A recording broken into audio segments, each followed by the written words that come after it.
1 million dollar நிறுவனத்தை உருவாக்க வருடத்திற்கு சுமார் 100,000 முதல் 150,000 டாலர் வரையிலான லாபம் சம்பாதிப்பது போதும்.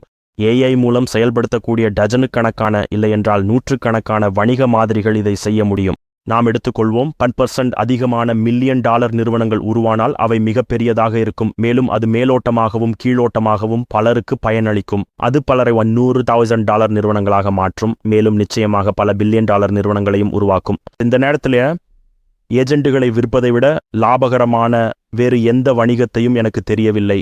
நீங்கள் ஒரு ஏஜெண்டை உருவாக்கி மாதத்திற்கு $50 முதல் $100 வரை செலவு செய்து அதை பல வாடிக்கையாளர்களிடம் $2,000 முதல் $3,000 வரை விற்றால் அதை நூற்றுக்கணக்கான முறைகள் செய்தால் மனிதர்கள் எவரும் இல்லாமல் ஒரு $1 மில்லியன் நிறுவனத்தை உருவாக்க முடியும். மற்றொரு வார்த்தையில் சொன்னால், நீங்கள் ஒரு நகலெடுக்கக்கூடிய ஏஜெண்ட் மாதிரியை உருவாக்கி அங்கு உண்மையில் வேலை செய்யும் இருவரும் முழுமையாக விற்பனைக்கு கவனம் செலுத்தச் செய்யலாம்.